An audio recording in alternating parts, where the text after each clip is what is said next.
이번 주에 한 자매님으로부터 카톡을 받았습니다.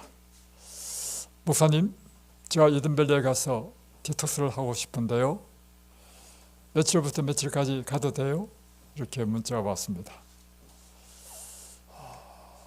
저희가 9월 말까지 휴가 기한이라서 10월에 오십시오 라고 제가 말씀드렸습니다. 그러니까 이 자매님이 그러면 집에서 하는 방법을 가르쳐 주십시오 이렇게 요청했습니다.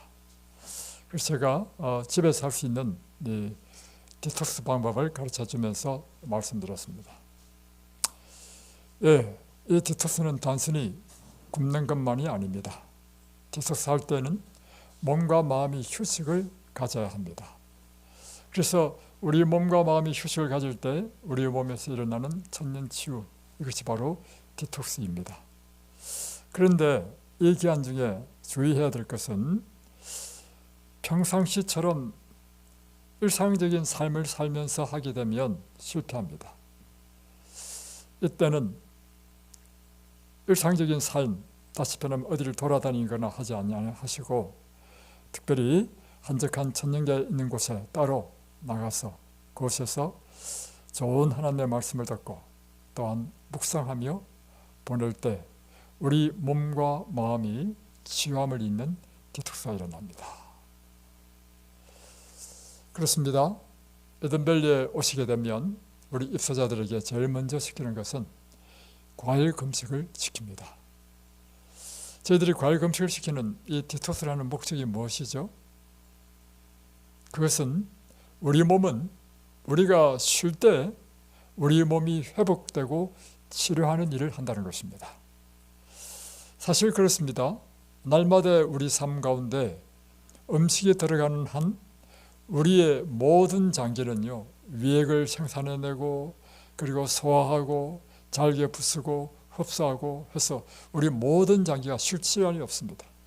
아침 먹고 나면 또 점심이 들어오죠. 점심 먹으면 또 저녁이 오죠. 그래서 이와 같이 과로한 우리 내장이, 우리 몸의 기관들이 휴식을 갖게 하는 것이 디톡스이고, 이 금식 기간 중에 휴식하게 되면 비로소 우리 몸에는 이 쉴 때 우리 몸을 치료하는 그 일을 하게 되는 것입니다. 그래서 이 금식 기간 중에는 특별히 여러분이 일상적인 생활을 해가면서 하기는 물론 그렇게 할 수도 있죠. 뭐 직장인들은 그렇게 하기도 합니다. 그러나 가장 이상적인 것은 여러분의 일상적인 일을 멈추고 여러분의 몸과 마음을 완전히 쉬는 것이 참 필요합니다. 그러기 위해서는 일도 하지 말고 그리고 또한 장소도 아주 천년계가 아름다운 이런 한적한 곳으로 와서 그리고 여러분의 정신까지도 쉬어야 됩니다. 그래서 이때 여러분의 정신을 혼잡하게 하는 일을 하지 않고 오직 우리의 영혼을 정결하게 하고 또한 우리의 모든 더러움을 씻는 하나님의 말씀으로 우리가 이 시간 동안 우리 정신을 또한 이렇게 금식하는, 이러할 때 우리의 몸과 마음과 영혼이 완전히 회복되는, 이것이 바로 하나님께서 우리에게 천년치료법으로 주신 이 금식의 방법인 것입니다. 예수님께서 오늘 마태복음 6장에서 하신 일은 바로 이 일을 제자들에게 명령하신 것입니다. 마가복음 6장 7절에 보면 12 제자를 부르사 둘씩 보내시며 더러운 귀신을 제하는 권세를 주시고, 또 이것은 누가복음 9장에 보면 또 이렇게 표현되어 있습니다. 예수께서 12 제자를 불러 모으사 모든 귀신을 제어하며 병을 고치는 능력과 권세를 주시고 하나님의 나라를 전파하며 앓는 자를 고치게 하려고 내어 보내시며. 그래서 예수님께서는 이 둘씩 짝을 지어서 전도여행을 보내셨다는 것입니다. 전도여행을 보내실 때 예수님께서는 당신 자신이 하셨던 것처럼 치료 봉사 사역을 통하여 사람들의 필요를 도와주고, 그럴 때 그들의 마음의 문이 열릴 때 천국 복음을 전파로 하는 것입니다. 그래서 이것이 예수님께서 우리에게 주신 전도법입니다. 모든 귀신을 제어하며 병을 고치는 능력과 권세를 주시고 하나님의 나라를 전파하며 앓는 자를 고치게 하려고 내어 보내시매. 그래서 제 아들이 바로 이와 같은 예수님의 권세를 받고 이제 둘씩짝을 지어서 나갔습니다. 그리고 그들이 봉사한 것이 마가복음 6장 12절로 13절에 나와 있습니다. 저자들이 나가서 회개하라 전파하고 많은 귀신을 쫓아내며 많은 병인에게 기름을 발라 고치더라. 그러니까 지금 저자들이 한 일이 뭐예요? 예수님께서 하신 똑같은 일을 하셨죠? 했죠? 예. 이것이 예수님께서 오늘 우리에게도 하라고 하는 것입니다. 그래서 저희들이 이 이든벨리를 통하여 똑같은 일을 하는 것입니다. 사람들에게 귀신을 쫓아내고 병인들에게 치료해주고 이렇게 할 때 병을 고쳐줌으로 그들의 실제적인 필요를 도와주는 것입니다. 그리고 나서는 그들에게 이제 천국 복음을 전한단 말이에요. 이번에도 우리 한 부부가 오셨는데 이 부부를 보내신 분은 저 함양에 있는 사촌 동생이 보냈습니다. 오빠에게 간절히 호소를 해서 그 올케가, 그러니까 오빠의 아내니까 올케 되죠. 올케가 파킨슨이 걸려서 병원에서는 치료가 안 되는 거니까 요양원을 가야 되는 상황이었습니다. 그래서 가까운 여수 요양병원도 있고 하지만 이 이든밸리에 꼭 가시라고. 그래서 그 멀리 여수는 가깝잖아요. 그런데도 불구하고 그 멀리 이 이든밸리까지 오신 것입니다. 그 이유는 무엇인가? 그 이유는 이 사촌 여동생이 원하는 것은 이 두 부부가 하나님의 방법으로 고침을 받을 뿐만 아니라 정말 세상에서 열심히 살았다는 거예요. 그 부부가 딸기 농사 지으면서 고생을 참 많이 했는데 하나님 모르고 사는 것이 이 여동생의 마음의 큰 아픔이라.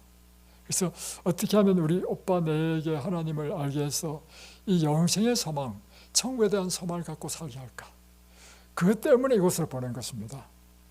그래 오셨는데 참 재밌는 일은 처음에 오실 때 이제 이렇게 첫 강의에 들어왔잖아요. 들어와가지고 처음에는 건강 강의를 하고 이제 후반부는 우리가 하나님의 말씀을 가르치잖아요. 건강 강의 때는 열심히 듣다가 성경 말씀을 하니까 생전 처음 듣는 소리잖아요. 그러니까 이게 사실은 무슨 말인지 잘 이해도 안 될 뿐만 아니라 따분한 거죠. 그러니까 좀 들으시다가 고개를 푹 숙이고 그냥 아예 주무시더라고. 이거 그런데요, 놀라운 일이 일어났는데 하루, 이틀, 3일, 4일 하면서 이분이요 점점 이 말씀에 관심을 갖고 이 중에 오신 분 가운데 가장 열심히 들은 분이 장선생님입니다. 나중에 부인이 이제 듣다가 이제 화장실 가자 하니까 헐셋이 화장실 데려주는데 이분이 지금 강의에 집중하다가 화장실 가니까 지금 돈 동안 못 듣잖아요. 그러니까 가기 싫은 거라. 이야. 그러더니 이제 가시는 날 그분이 저에게 이렇게 이야기했답니다. 저희가 함양에 내려가면 우리 부부가 꼭 교회 다니셨다고. 예수님께서 우리에게 가르치신 전도법은요, 그 사람의 가장 필요한 것을 도와주러 하는 것입니다. 아픈 사람에게 가장 큰 도움은요, 그 병을 치료해 주는 것입니다. 그래서 지금 제자들이 바로 그 일을 한 것입니다. 그러니 병을 고침을 받은 이 사람들이 복음도 함께 받아들이고 전도가 잘 됐습니다. 이 전도 여행이 아무래도 제가 볼 때는 일주일 이상 걸렸던 것 같아요. 그리고 나서는 다시 이제 예수님께 돌아왔습니다. 그리고는 복을 냈습니다. 자, 마가복음 6장 30절에 보면 사도들이 예수께 모여 자기들의 행한 것과 가르친 것을 낱낱이 고하니. 그러니까 제자들이 지금 어떻게 됐겠어요? 마음이 흥분이 됐겠죠. 예수님, 우리가요 병자에게 기도했더니 병자가 예수님처럼 그렇게 나아졌습니다. 귀신에게 예수의 이름으로 명했더니 귀신이 쫓겨났습니다. 얼마나 신이 났겠습니까? 보고하는 것이. 이 보고를 다 들으신 예수님께서 말씀하십니다. 그래, 잘했다, 수고했다. 그러면서 하시는 말씀이 너희는 따로 한적한 곳에 와서 잠깐 쉬어라. 그러니까 이 말씀은 우리에게 굉장히 중요한 것을 가르쳐주고 있습니다. 무엇인가 하면 이와 같이 이 하나님의 사업에 이게 열심으로 이렇게 얼마나 열심히 했겠습니까? 몰려오는 그 환자들을 치료하고 천국 복음을 전하는 이 일을 하고 난 이후에 예수님께서 이 제자들에게 하신 말씀은 그래 수고했다. 이제는 너희가 뭐 할 때라고요? 너희들이 충분히 일을 했으니 이제는 쉴 때가 되었다. 그래서 따로 한적한 곳에 조용한 곳에 와서 잠깐 쉬라는 것입니다. 사실 제가 금요일날 안식일 예배를 위하여 말씀을 묵상하는 가운데 제 머리에 탁 때린 것이 뭐냐면 너희는 따로 한적한 곳에 와서 잠깐 쉬라는 이 예수의 말씀이 제 뇌리에 탁 때렸습니다. 그래 맞아. 예수님께서 오늘 우리에게 하시고 말씀하신다면 무슨 말씀을 하실까? 이 말씀을 하실 것이다. 그래 내가 오늘 이 안식일은 이 말씀을 전해야 되겠다. 사실 저희 부부 또 저희가 이곳에서 환자를 위하여 열심히 봉사했죠. 우리 초희 씨는 이제 휴가면 이제 집에 가서 쉬지만 초희가 휴가가 되면 더 힘든 것은 재환이가 더 힘듭니다. 그죠? 그것까지 담당해야 되니까. 그리고 저는 365일 쉬는 날 없이 열심히 일했습니다. 그런데 하나님께서는 얘야 이제 너는 쉬어야 될 때다. 그래서 하나님께서 우리에게 이 9월 달에 쉼의 시간을 주셨다는 것입니다. 그래서 저희들이 이제 이 쉼의 기간을 통해서 예수님께서 왜 쉬어라 했는지 또 어떻게 쉬어야 되는지 그것을 우리가 다시 한번 예수님의 말씀을 통하여 좀 배워야 되겠다 하는 것입니다. 한번 배워보십시다. 시대서명 362페이지는 사람의 영적 필요를 위하여 봉사하는 일에 있어서도 쉴 새 없이 사업의 긴장과 분주한 활동 속에 있는 것은 현명하지 않다. 우리가 하나님의 사업이라 할지라도 쉴 새 없이 사업의 긴장과 분주한 활동 속에 있는 것은 현명하지 않다는 것입니다. 그리고 그들은 혼신의 힘을 다해 사람들을 위하여 활동하였으므로 심신의 힘은 소모되었다. 이제는 쉬는 것이 그들의 무엇이다? 의무였다. 광주로 시간 제 막내딸이요 며칠 전에 카톡으로 한 영상을 보내왔습니다. 이제 그 영상은 뭐냐면 한 선교사가 간증한 영상인데 이 선교사가 정말 열심히 일했더구만. 사역자로서 그 선교지에서 열심히 일하는데 자기는 1분 1초도 아껴가면서 일을 했다는 것입니다. 그리고 잠자는 것도 보통 12시 이전에 자본 적이 없고 새벽 2시나 4시에 잤다는 것입니다. 그리고 일어나면 그때부터 또 열심히 일하고. 그런데 이 자매가 이제 아이를 낳고 나서 하는데 회복을 해야 되는데 회복이 안 되더라는 것입니다. 내가 빨리 지금 사역지에 가야 되는데 회복이 안 되니까 사역지에 가서 봉사를 못한단 말이야. 그러니까 그 마음에 어떤 죄책감을 느끼느냐면 내가 이 사역자 이렇게 쉬어도 돼? 이런 죄책감을 느꼈단 말이에요. 그런데 기도하는데 하나님께서 그에게 영감으로 보여주신 게 뭐냐면 악보를 보여주셨는데 쉼표로만 가득 있는 악보를 보여줬다는 거야. 그때 그가 딱 깨달은 것이 맞아. 음악에도 쉼표가 있지. 하나님께서 나에게 주시는 기별은 쉬어라고 하는 것이 하나님의 기별이구나. 참 그 영상을 참 인상적으로 봤습니다. 시대서명 362페이지는 이렇게 기록하고 있습니다. 뒷부분 우리는 잃어버린 자를 구원하기 위하여 열심히 활동하는 동시에 명상과 기도와 하나님의 말씀을 연구할 시간을 내지 않으면 안 된다. 예수님은 그러면 어떻게 활동하셨는가? 예수님의 삶은 우리의 모본이잖아요. 그래서 예수님의 삶을 연구해 보면 우리가 어떤 삶을 살아야 되는지를 알 수 있습니다. 예수님의 삶을 보면 그가 굉장히 분주한 하루의 삶을 살고 그야말로 봉사로 점철된 그의 생이었는데 그는 날마다 쉼의 시간을 가졌다는 것입니다. 그게 무엇인가 하면 요한복음부터 보면 이렇게 되어 있습니다. 요한복음 8장 1절에 보면 이제 저녁이 되어서 다 각각 집으로 돌아가고 예수는 감난산으로 가시다. 왜 감난산에 가셨을까요? 이제는 하루 일과를 마치고 그의 영혼도 쉼이 필요한 것입니다. 쉬러. 그리고 하나님께 기도하기 위하여. 마가복음 3장 13절에 보면 또 산에 오르사 자기가 원하는 자들을 부르시니 나온지라. 왜 산에 올라갔죠? 사람이 없는 한적한 곳, 쉬기 위하여. 사람이 있으면 쉼이 없습니다.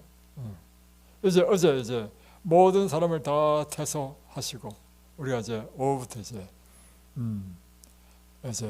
쉼의 시간을 가졌는데 오늘 오후에 뭐 할까? 저게 우리 토종 감자를 캐자. 토종 감자를 캤는데요, 마음이 얼마나 편안하고 쉼이 있는지. 이 쉼이라는 것은 육체적으로 활동하는 것이 쉼이 아니고 우리 마음으로부터 쉬는 것이 참된 쉼이라는 것입니다. 그래서 저에게는 오히려 육체적인 활동하는 것이 그게 나한테 쉼이라. 단, 왜 또 쉼이 되느냐? 내가 신경 쓰고 언제나 돌보고 관리해야 될 사람들을 다 퇴사시켜 나니까 내 마음이 그렇게 홀가분을 하다는 것입니다. 그래서 저에게 쉼이 되었다는 것입니다. 예수께서 산에 오르사 제 아들과 함께 거기 앉으시니, 또 누가복음 9장 37절에 보면 이튿날 산에서 내려오시니 큰 무리가 맞을세. 그러니까 예수님께서는 쉼을 어디서 가졌냐면 사람이 없는 한적한 곳인 산에서 언제나 쉼을 가졌다는 것입니다. 누가복음 21장 37절에 보면 예수께서 낮에는 성전에서 가르치시고 밤에는 나가 감난산이라는 산에서 쉬시니라. 예수님의 생애도 보세요. 일하고 쉬고 일하고 쉬죠. 시대소망 362페이지는 다른 사람의 유익을 위하여 전적으로 헌신하신 생애를 하시는 중에 구주께서는 날마다 자기를 따르던 군중에게서 물러나야 할 필요를 깨달으셨다. 예수께서는 한적한 곳을 찾아 당신의 아버지와 중단되지 않는 교통을 하시기 위하여 쉼 없으신 활동과 사람의 공공에 응하시는 생애에서 돌아서셔야 하였다. 그러니까 날마다 그가 군중들을 따르는 군중들에게 봉사하는 그에게 무슨 필요가 있냐면 이 군중들로부터 물러나서 한적한 곳에서 이제 그에게도 무엇이 필요하냐면 쉼이 필요하다는 것입니다. 그래서 오직 하나님과 교통할 수 있는 그런 쉼을 가져야 할 필요가 있다는 것입니다. 우리와 하나같이 되시어 우리의 궁궁함과 연약함을 지니신 자로서 예수께서는 전적으로 하나님께 의지하였고 엄밀한 기도처에서 하늘의 능력을 구하셨던 바 이는 의무와 시련에 견딜 힘을 얻기 위해서였다. 예수께서는 당신의 인생이 신성과 인생을 연결시킬 하늘의 전류로 충전되기까지 하나님의 보좌를 향하여 탄원하셨다. 그러니까 날마다 예수님께 하신 일이 뭐냐면 하나님과의 관계 속에서 그가 하루의 봉사를 위하여 필요한 능력과 힘과 열정을 충만하게 충전되기까지 그런 하나님과 함께 머물면서 쉼을 갖고 또한 하나님과 교제하는 시간을 가졌다는 것입니다. 예수께서는 끊임없는 교통을 통하여 하나님에게서 생명을 받으셨는데 이는 그가 세상에 생명을 주시기 위함이었다. 예수의 이 경험은 우리의 경험이 되어야 한다.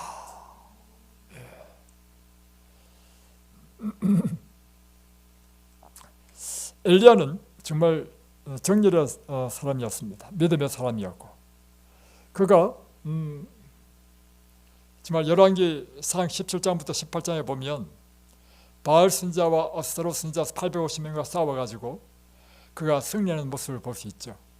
그가 정말 열렬한 믿음으로 하나님께 구하니 하늘에서 불이 내려서 그의 제단에 모든 재물을 사르고 그리고는 그 우상을 숨기는 제사장들을 다 죽이는 그런 열성을 내었습니다.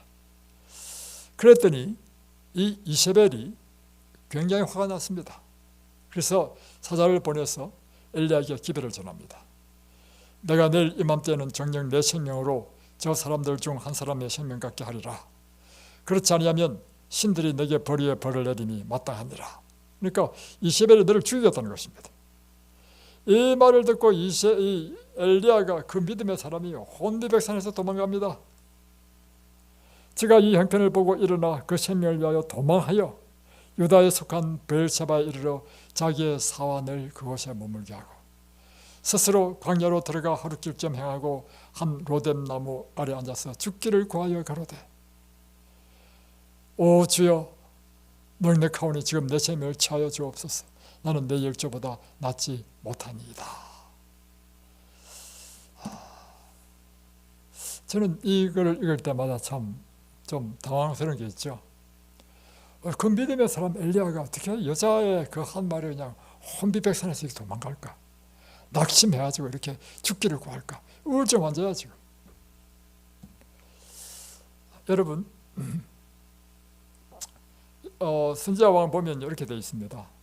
모세조차도요 40년 동안 그렇게 충성했던 그가 계속되는 백성들의 불평과 반역에 그가 지쳐버렸어. 그래서 한순간에 그가 하나님을 붙드는 손을 놓아버리고 범죄하는 이야기가 나옵니다.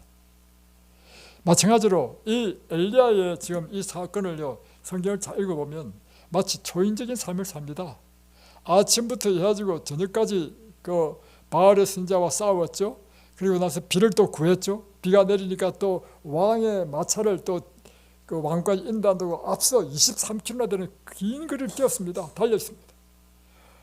내가 볼 때는 이 사람이 밥을 먹었나? 밥도 안 먹고 한 것 같아. 그래 하루 종일 그렇게 했으니 얼마나 지쳤겠습니까?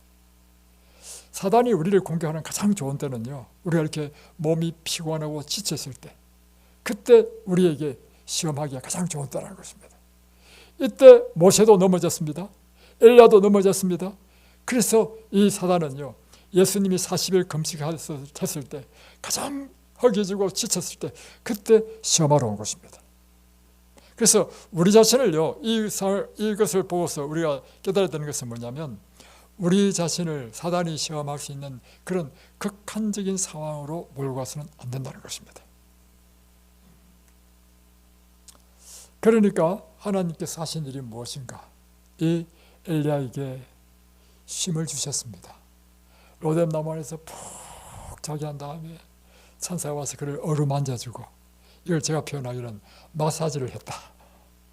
그리고는 이제 또 떡과 물을 주면서 먹으라, 영양식을 줬다. 그래서 원기가 회복된 다음에 또 잤어요. 또 푹 쉬게 했습니다. 그리고 또 와서 또 어루만져줬다, 마사지를 해줬다. 그리고 또 떡과 포도주를, 떡과 물을 줘서 마시게 했습니다. 그러니까 이 엘리야가 다시금 그가 회복된 것은 무엇인가 하면 쉼을 통하여, 그리고 하나님께 주신 이 터치, 그리고 이 음식을 통해서 그의 지치고 또 피곤한 것이 충분히 회복되었다는 것입니다. 그랬을 때 이 엘리야가 또 어떻게 하느냐, 40주 40야 반나절로 40일 동안 걸어서 호렙산, 그 시내산에 십계명을 받았던 그 산까지 간 것입니다. 엄청난 거리를 갔습니다. 그리고 하나님께서는 이 엘리야를 회복시켜 줬는데 그것은 그에게 새로운 사명을 맡김으로 하나님께서는 이 엘리야를 다시금 회복시켰습니다. 그러니까 하나님께서 우리를 회복시키는 원리가 있는데, 첫 번째는 힘을 주시는 것입니다. 두 번째는 하나님께서 터치하시고 다음에 이 쉬는 동안에 충분히 몸을 회복시켜 주시는 것입니다. 그리고는 다시금 우리에게 사명을 맡겨서, 사람은 사명을 맡을 때 새로운 원기를 갖는다는 것입니다.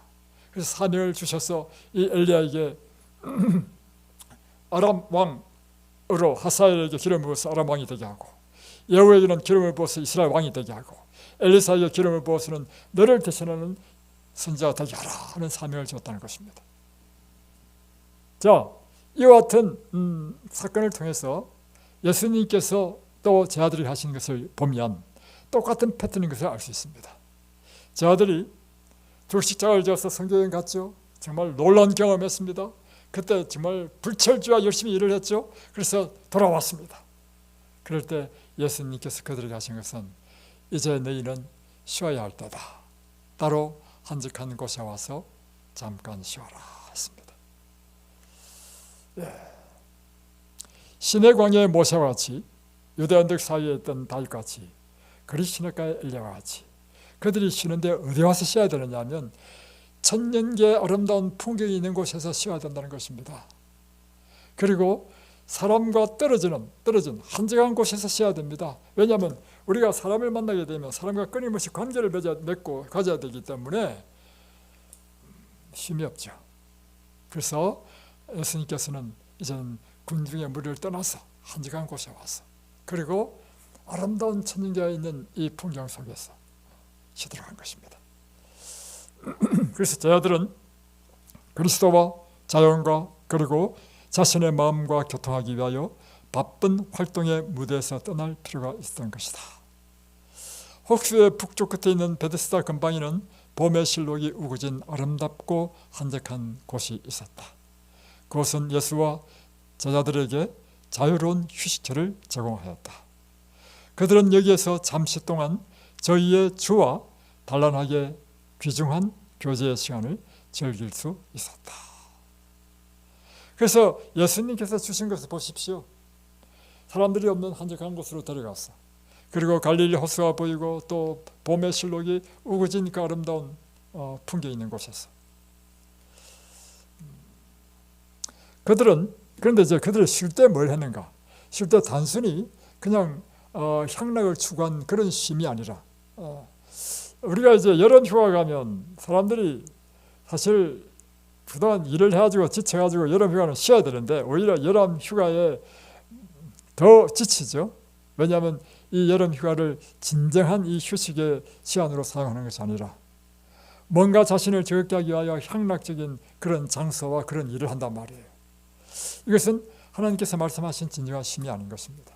자, 하나님께서 우리에게 싫어하는 진정한 쉼은 이와 같이 우리의 몸과 마음이 천년계 가운데서 그리고 사람과 떨어진 한적한 곳에 와서 쉬는 것이고 이때 그들이 바로 하나님의 사업과 그의 사업을 더욱 능률적으로 행할 수 있는 가능성에 대해서 서로 이야기하였다.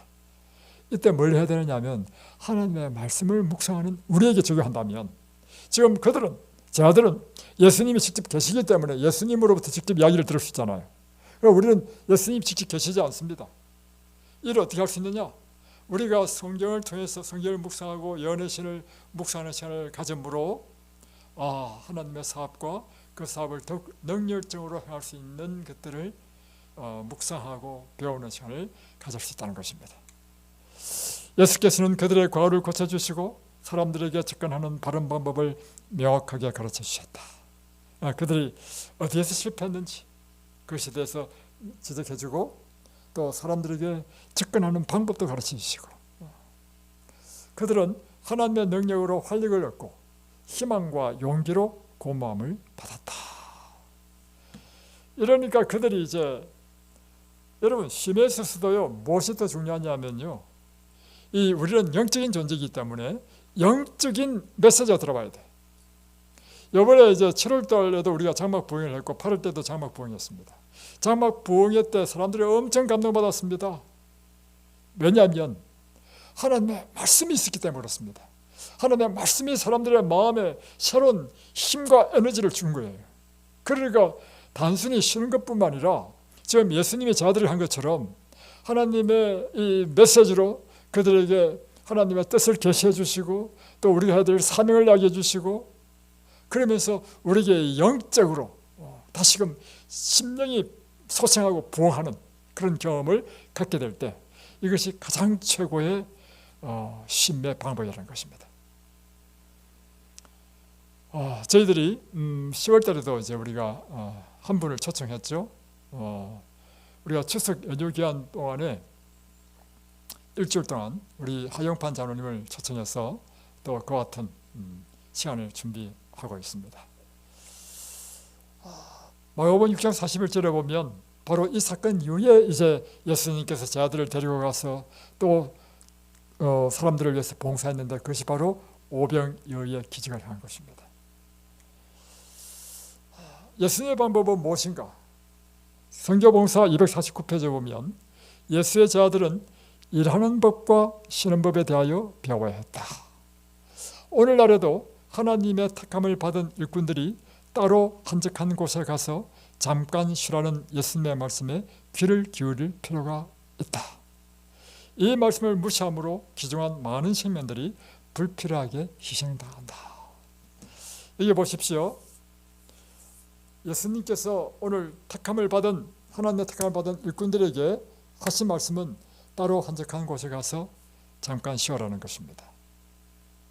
이 말씀을 무시하게 되면 귀중한 많은 생명들이 불필요하게 희생당한다는 것입니다. 그래서 우리가 추수할 일이 많을 때는 우리가 이건 그야말로 불철주야 일을 하라고 하는 것이 아니고, 보세요.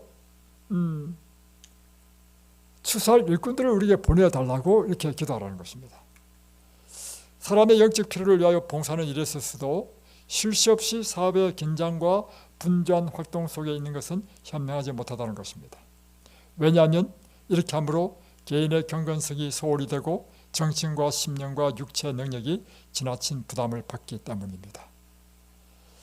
그래서 그리스도의 제자들에게 극기가 요구되고 그들의 희생을 해야 되지만 지나친 열성으로 말미암아 사단이 인간의 약점을 이용하여 하나님의 사업을 훼손시키지 못하도록 주의하지 않으면 안 된다는 것입니다. 우리는 잃어버린 자를 구원하기 위하여 열심히 활동하는 동시에 명상과 기도와 하나님의 말씀을 연구할 시간을 내지 않으면 안 된다는 것입니다. 그래서 유진 피터슨은 이렇게 이야기했습니다. 이 목사님이신데요. 목사들이 분주함으로 일하는 것은 헌신의 표시가 아니라 배신의 표시다. 또 기도할 수 없을 만큼 바쁘고 예배할 수 없을 만큼 바쁘고 교회 올 수 없을 만큼 바쁘고 성경을 펼 수 없을 만큼 바쁘다면 이것은 하나님 앞에서 잘못 살고 있다는 증거이다. 강력하죠?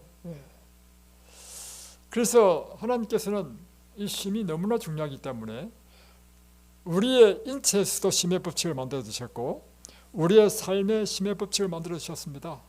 첫 번째, 우리 몸에 있어서도 쉼의 법칙을 만들어 주신 것이 심장 같은 경우는 1분에 70분을 뛰죠.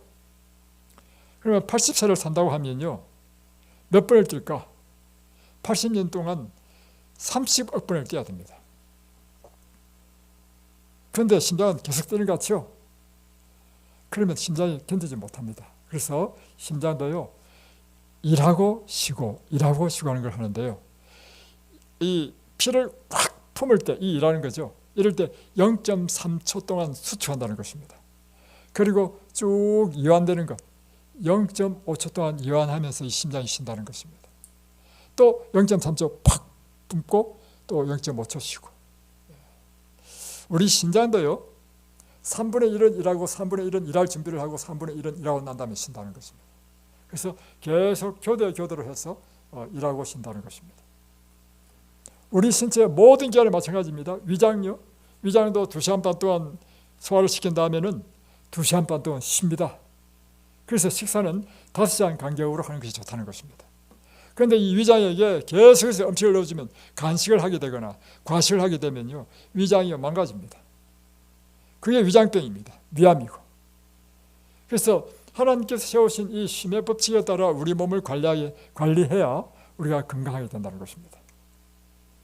그뿐만 아니라 또한 하나님께서는 창세기 2장에서부터요, 이 세상을 창조할 때부터 하나의 제도를 만드셨는데 6일 동안은 내가 힘써 일을 하지만 7째 날에는 내가 아무 일도 하지 말고 쉬라고 했습니다. 그러니까 창조하자마자 사람에게 주신 것은 뭐냐면 바로 쉬는 안식일을 먼저 주시고 또 6일을 보내게 한 것입니다. 그래서 이것이 너무 중요하기 때문에 10계명 가운데 4번째 계명에 너는 안식일 계명을 주셨죠. 안식일을 기억하여 그렇게 지키라 이렇게 하면서 6 동안은 힘써 내 모든 일을 할 것이나 7째 날에는 내가 아무 일도 하지 말고 쉬라 이렇게 하죠. 또 출애굽기 23장에는 그걸 또 반복합니다. 너는 6일 동안에 내 일을 하고 제7일은 쉬라. 내 소와 나귀가 쉴 것이며 내 계집종의 자식과 나그네가 숨을 돌리리라. 여기에 보면 너뿐만 아니라 내 밑에 있는 소, 나귀도 짐승까지도 쉬게 하라는 것입니다. 또 내 집에 있는 종까지도 다 쉬게 하라. 이것이 하나님께서 우리에게 주신 말씀입니다. 근데 이제 숨을 돌리리라. 이렇게 쉬게 하는 것은 숨을 돌리기, 헉 하다가 이제 숨을 돌리는 거죠. 쉬는 거죠. 이것을 다른 표현으로는 쉼을 얻게 될 것이다. 우리말 성경에, 또 쉬운 성경에는 쉬게 하여라. 킹 제임스 함정역에는 원기를 회복하리라. 이렇게 여러 표현으로 했습니다. 그래서 하나님께서는 우리의 생에 쉼의 장치를 하셨는데 6일 동안 창조하시고 하루를 쉬면서 안식일 제도를 만드셨습니다. 그래서 우리에게 6일마다 쉬도록 하신 것이죠. 그뿐만 아니라 6년은 농사 짓지만 7째 해에는 완전히 쉬라. 안식년 제도를 주셨습니다. 이것도 부족해. 그래서 안식년이 7번 되어서 맞이하는 50년째, 이것은 신년으로 또 쉬라고 하는 것입니다. 그뿐만 아니라 성경에 보면 이 지구의 역사가 6,000년이고요. 6,000년이 끝나면 1,000년 동안 이 땅이 쉰다는 것입니다. 이것이 바로 천년기입니다. 그래서 여러분이 직장에 다니면 반드시 휴가를 주죠.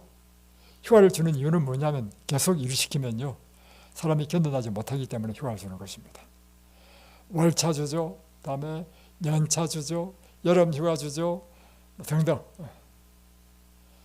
그래서 노래는 쉼표가 있습니다. 그래야 노래를 부를 수 있죠. 계속. 고속도로도요, 휴게소가 있습니다. 요즘 또 졸음 쉼터도 생겼죠. 그림에는 동양화의 무슨요, 여백입니다. 그래서 그림의 아름다운 것은 빽빽하게 채우는 것이 아니라 그 여백의 아름다움이 우리에게 편안함을 준다는 것입니다. 운동 경기도 전반전, 후반전 사이에 하프타임이 있습니다. 그래서 여러분, 이 하나님 주신 휴식의 법칙은요, 따로 한적한 곳에 와서 쉬라고 하는 것입니다. 오늘 하나님께서 특별히 우리에게 주신 이 기별은 너희는 이제 쉬어라 하는 것입니다. 쉬되 어떻게 쉬어라? 따로 한적한 곳에, 그러니까 사람들이 없는 한적한 곳, 그리고 또 아름다운 천리가 있는 곳, 보십시다. 그리고 쉬더라도 주님과 함께 쉬어라 하는 것입니다. 오늘 이 휴식의 법칙에 따라 우리 모든 이든밸리의 식구들이 쉼을 얻고 원기를 회복하고 다시금 쉼을 얻는 귀한 기회가 되기를 바랍니다. 기도하겠습니다.